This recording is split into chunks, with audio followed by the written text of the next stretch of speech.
Okay, so you want to make a PDF sewing pattern and you have a paper pattern and you're wondering how to digitize it, but you're really not sure how to go about it, then don't worry, I've got you because this video right here is the video for you. Hi guys, welcome and welcome back to my channel. My name is Grace and I'm the owner of BG Dressmaking Pattern, and on this channel right here we create a lot of sew along videos to go along with my sewing pattern which I have on my website, and I also create some fun related sewing videos. So if that is something that you might be interested in, then this channel is definitely for you. However, in today's video it's going to be slightly different because we aren't talking about sewing per se, even though it's still related to sewing. In today's video, we're going to be talking about how you can digitize your own PDF pattern, digitize your own sewing pattern. So if you haven't watched my previous video, because I'm creating a series for you on how to make and sell your own PDF pattern. The first episode is talking about how to actually make and sell your PDF pattern. I went in depth on that. And today's video, we're going to go further to talk about how to digitize your own pattern. The reason why I'm creating this series is because this is something I wish I knew at the beginning of my own sewing pattern making journey, because there really aren't a lot of resources out there for free to help you with that. So I really do hope this helps you with that. And just in case you're wondering what it means to digitize your pattern, let's say you've created a pattern, right? You've drafted a pattern on a piece of paper like this, right? And you want to have it uploaded on your laptop, but you aren't entirely sure how to go about that. That is where digitizing comes in play. So there are several ways you could do this. I've seen a lot of people do it in different ways. Some like to create like squiggly lines around their pattern, like maybe just draw like a bunch of lines around the pattern, then cut the pattern. Then when they upload it onto the PDF, onto the laptop, they join it together and they upload it by scanning it on a printer. However, I don't do that. I've never done that. I'm going to be showing you the way I like to do it. Okay, what I like to do is to lay my pattern flat on a flat surface, and for me I usually use the floor because it's wide and it's the flattest surface that is wide enough for me to do that, especially when you have a lot of pieces to work on. But before you lay it down, here are some of the things you need to do. First of all, if your paper is all wrinkly, you'll need to iron it to flatten it. Yes, you can iron your pattern paper. So you iron it, but you make sure that the heat is not on the highest. Okay, so you iron it flat, then lay it on a flat surface. And if there are still some places that are curled, for example, whenever I iron, even though I iron, this place tends to get curled up. So I just put like if an object to flatten it.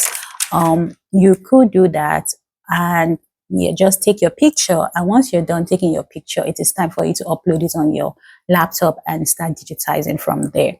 Another thing you could also do is to put this square line here, to put the square line there to make it easier for you. However, in as much as I do put the square lines, sometimes I never really use them because I like my patterns as accurate as possible. So I actually do go ahead to take the measurements as I go.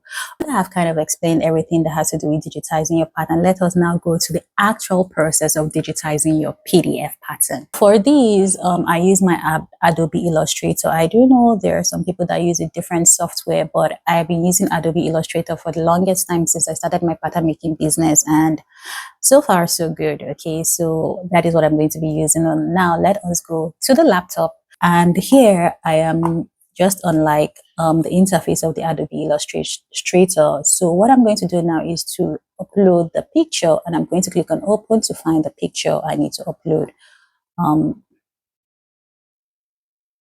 So I'm going to upload this picture right here. Okay, so when you upload your picture, this is what it's going to look like. And obviously, as you can see, it is zoomed in way too much, and I don't want it to be that all in my face. I want to zoom out. So when you want to zoom out, and keep in mind I'm using a Windows, I really don't know much about the Mac control keys. However, for the Windows, when you want to zoom, you just click on Z on the keyboard. Then when you want to zoom out, when you click on Z, if you want to zoom it, you just left click your mouse. Now, when you want to zoom out, you press the Alt keyboard on your keyboard. Once you press the Alt keyboard, you see that the sign on the zoom icon changes from positive to negative. So when it changes, you just left click your mouse and it takes you to zoom out like so. Okay, so now that that is done, now it is time for us to start with the actual measurement. So first of all, I'm going to take the measurement of my center front paper pattern, and before I do that, I'm going to lock this first layer that has the picture and create a new layer, which is where I'm going to start doing the next step. So now that I found the measurement for the center front of my dress piece, I'm going to go on the line segment to click on it and find, just put that line there. And so for me, it is 41 inches here and I need it to be straight. So for it to be straight, it needs to be angled 270 degrees. If you make it angle 90 degrees, the line is going to go up. If you make it angle 270, the line is going to go down. So now that I'm okay with that, I'm just going to click OK, like so. And I'm going to increase the stroke so the line is visible. Okay. So now that that is done, I'm going to zoom out again. So now you can see that this line right here is way longer than the actual picture. And we want the center front from here to align with this line that we just created from here to here. So what are we going to do? We're basically going to zoom to increase the size of the picture. So, but before we do that, I'm going to lock the second layer and unlock the first layer. Click on, so I am going to click on the selection tool and click on the set picture, and I'm going to expand it. So now when you are expanding your picture, you want to make sure that you are holding the shift keyboard as you do that, because if you don't hold the shift keyboard, it's just going to expand anyhow like this and it's going to distort the picture. But once you hold the shift keyboard, it expands and compresses like so. Okay, so hold the shift keyboard and expand.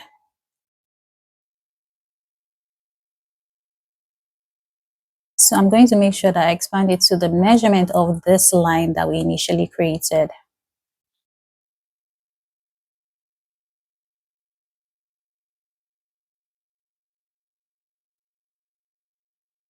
So I'm going to zoom in to just be sure that it's properly aligned.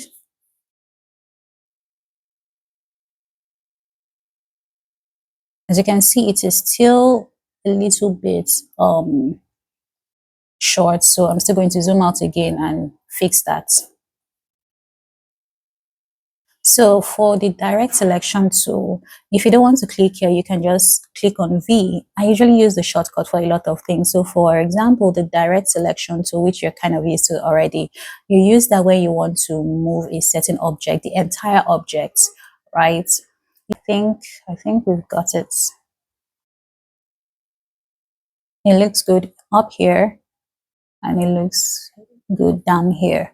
So now you can see that it's not straightened because it needs to be on a straight line, right? So basically what I'm going to do is to make sure that that is on a straight line. So I'm going to go ahead with the lines segment again, line segment 2,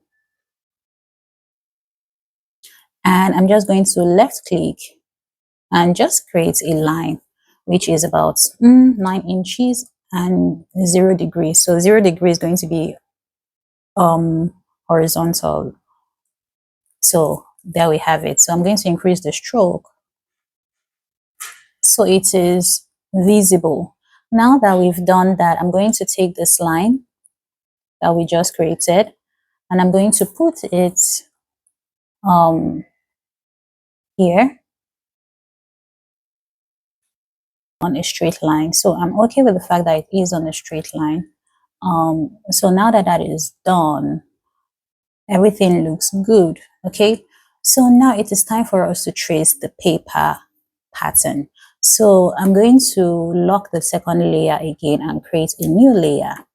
And now to trace this, we are going to go ahead to click on the pen tool, and the shortcut for the pen tool is P, as you can see on the screen. So the pen tool is used to create paths with precision using the angle points and handles like it says there. So that is what we actually use when we're creating most of our patterns. So I'm going to click on this and just trace the paper that has been created already.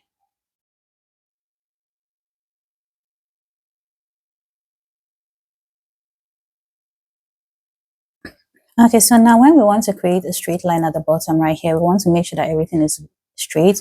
All we need to do is to just click on the shift key, because if we click on the shift key, it changes, it goes from straight to angle 45 or whatever. But if you release the shift key, the line goes with the pen. Click on the shift key again. So this is the only way you can actually, this is the way you can get like a precise straight line. All right. So click on this.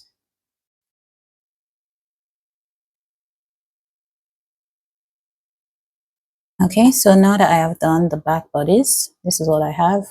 So I'm going to repeat the same step with the front bodies. So I'm going to just hide the second layer because I don't want this line showing anymore. So I'm going to go ahead to repeat the same step to the front dress piece.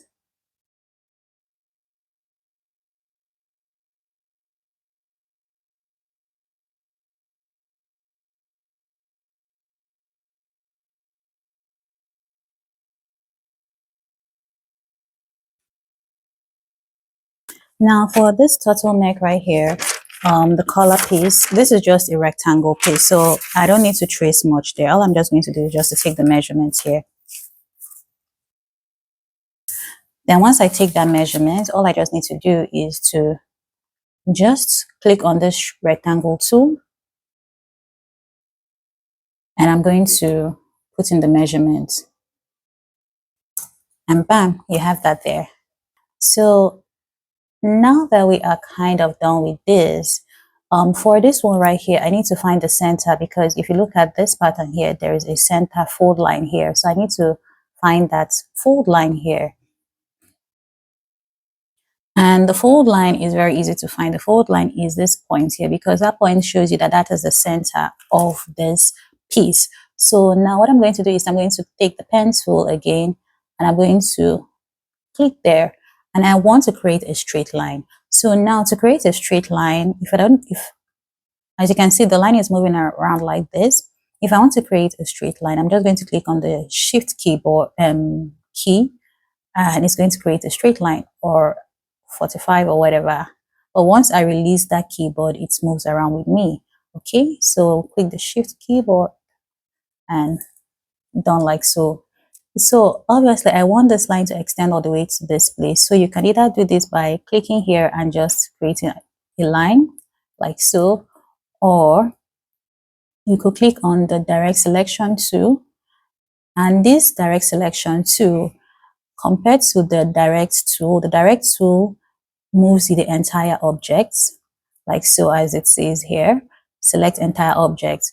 But with the direct selection tool, it selects and adjusts an anchor point or a segment to reshape the pattern. So basically what that means is that if you click on a point,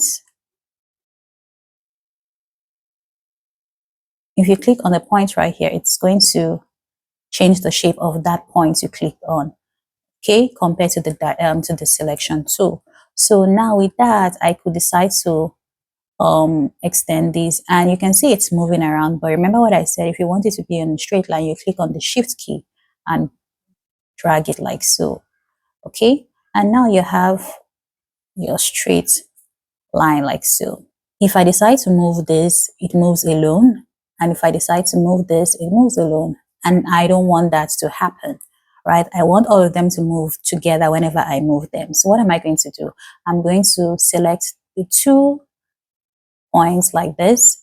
I'm just going to use the the selection tool and left click to just drag. You will see this um,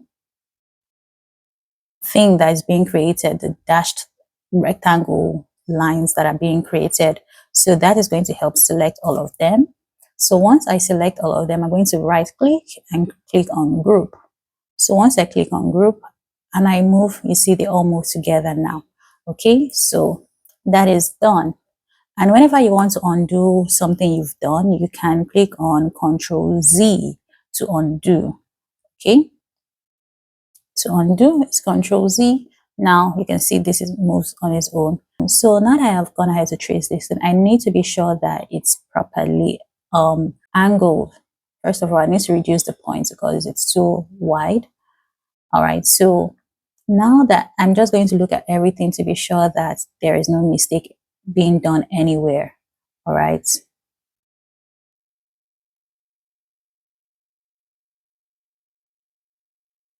Okay, I'm going to repeat the same step. You can see here, it's not on this line it should be. So I'm going to do that here too. Okay, I'm going to go up.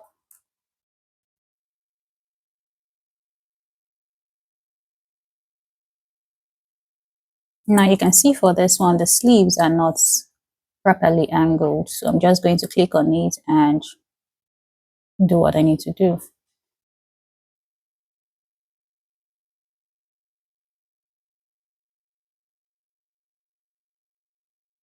Okay, so this also looks good. So I'm going to check the sleeves as well. As you can see the sleeve, I need to correct some things.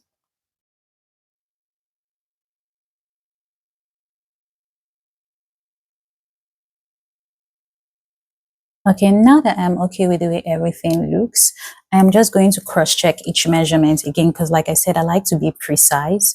So now to cross-check each measurement, what I'm going to do is to go to Windows first, then I'm going to go to Document Info. Then I'm going to click on this. It needs to be on object. If it's not on object, you click on it because the default setting is usually documents. But you need to change it to object so that way it takes the entire measurement. So let me show you what that means. So now when I click on this entire thing, you can see the entire measurement round is 103.5 inches. So now if I want to measure a particular point or a particular line, what I'm going to do is I'm going to go to where this eraser tool is and I'm going to right click on it and I'm going to click on scissors. So the shortcut for the scissors tool is C. So I'm going to click on scissors. So now let's say I want to take the measurement of the arm. All right, so I'm going to click here and click here. So I'm just going to have just this one. As you can see, the measurement for this one is 7.7 inches. Okay, so and that is good. Now, if you want to then fix that measurement, you can go ahead to fix the measurement. Okay, now once you fix that measurement now and you want to join this line, that's the arm line, to the rest of the pattern piece or the rest of the lines, what you just need to do is to click on the direct selection tool, then right click the point right there, click on the direct selection tool, left click and drag. You can see those dotted rectangles forming.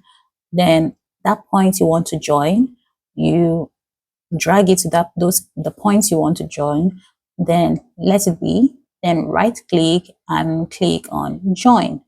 Now once you do that, you see that this line, they're already connecting. You need to repeat the same step to this side as well. So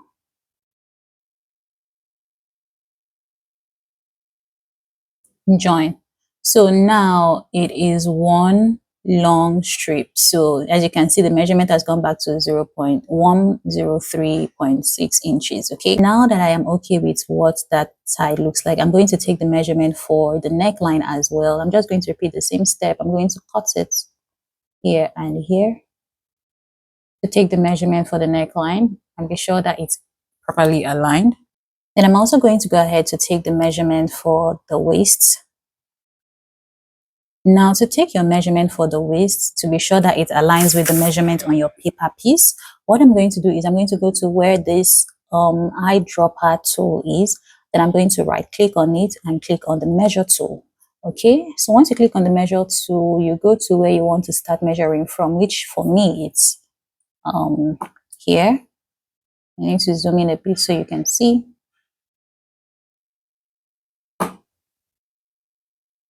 So for me, it is from here. So I'm going to left click and just drag to here. and I need to be sure that it's the same measurement as what is on my paper piece. So since it's the same measurement as what is on my paper piece, I'm okay with that. And I'm going to also check the hip line for this as well. Okay, now this one right here is wider by about 1/4 of an inch. So what I'm going to do is to take it in from this point here. So now if you want to take something in or expand it out, all you need to do is to click on the direct selection tool here. Remember what I said, you left click the mouse and drag and you see this line or this square or rectangle forming. Then you let it be. Then you click on Control Shift M. Then it's going to bring this move option out. So once that comes out, all you need to do is to put in the measurement you need to take in or take out. And since the measurement I need to take in is 1/4 of an inch, so for me it's going to be 0.25 inches. Now vertically I don't need to do anything, so I'm going to leave that at 0 and let it be like so. So I'm going to say okay to that and check the measurement again to be sure that I'm okay with it, because it seems to be, I feel like I took in way too much that I need to take in. So I think I took in the right amount of measurement actually. Now that that is done, I'm also going to check the hem of the dress. The hem of the dress, it seems like I took in, like it's bigger than the pattern piece. So this is the reason why I always like to double check my measurements here to be sure that it aligns with the measurement there, because sometimes some things might get distorted. So as you can see here, the measurement here is about 0.75 inches bigger than the measurement for the hem of the dress. So I'm going to take that in again. Remember, direct selection tool, left click the mouse, drag and Control Shift M. So 0.75 and we're good. So now that I've done the back bodies, so it's time for me to do the front bodies and cross check before I then start putting in the measurements, the marks or points or notches I need for the rest of the dress.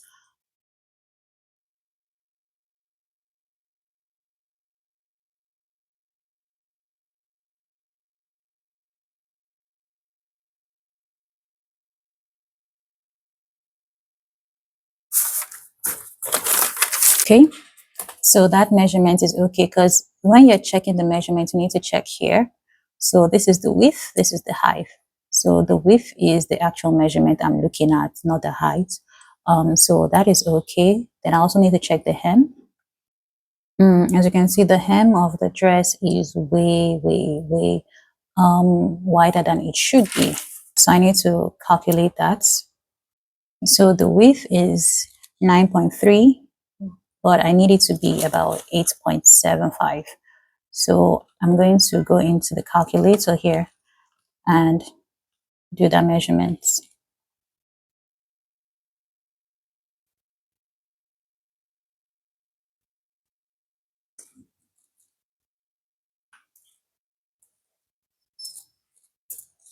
Okay, so I need to take in 0.64 inches. So now at this point, it is left for you to decide how you want to take it, from the left or from the right. So I think for me, I will take from the right.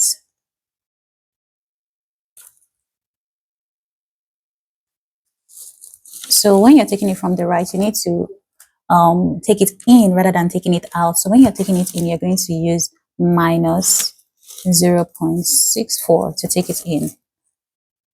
And this is what you have. So now I am okay with the front and the back. So now I need to cross-check the sleeves. So first of all, I need to check the hem of the sleeve to be sure that it's the actual measurement. Okay, that's the actual measurement. Now, to check the sleeve, the sides, I'm going to check that as well. So now that that is done, the sleeve is done, everything is actually done. So now this is what it will look like without the picture. Let me hide the picture. This is what you have. So Now I just need to put, just cross check the top of the sleeve as well. So okay, so now that I'm okay with how everything looks there, I'm also going to go ahead to just join the points again. So now that all the points have been made, it's time for us to then transfer the notches and the lines we need to transfer. For example, I need to put in the um, back notch.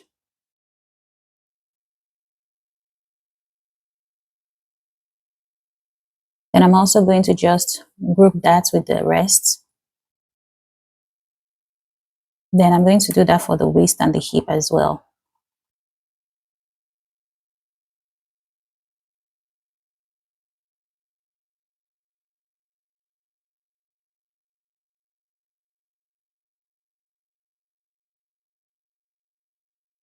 Then group these two. So I'm going to repeat the same step to, okay, so now I have gone ahead to add the notches and I've grouped all of them. So this is what you'll have after you are done digitizing your pattern.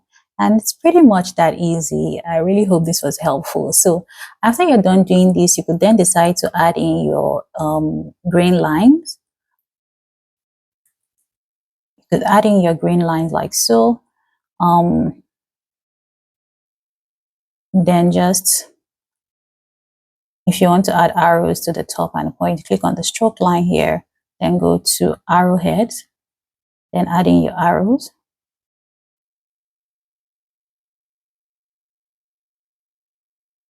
However, I don't need the arrows right now because I usually do that at the end of my grading process and everything, but this is what you have. So I'm just going to delete this because I don't need it. And this is basically how you would digitize your sewing patterns. I really hope this was helpful. So this is how your pattern should look once you're done digitizing everything. This is what your pattern should look like. I really hope this was helpful, and I hope I simplified it enough for you to understand. So this is what I've been using to digitize my pattern, and these are the steps I've been taking, and this has been working for me for years. So I really hope they work for you as well. If you have an easier way you do them, you could leave it in the comment section so that other people can also read as well. So yeah, thank you guys so much for watching, and in the next video I'll be showing you how to grade your patterns to different sizes. So see you guys, and please, if you enjoyed this video, don't forget to like this video so YouTube knows it was informative and helpful for you. And don't forget to subscribe just so you get notified when I upload the next one. And I can't wait to see you guys in the next video. Bye. My hands are shaking, stifle my breath. You look so lovely, it scares me to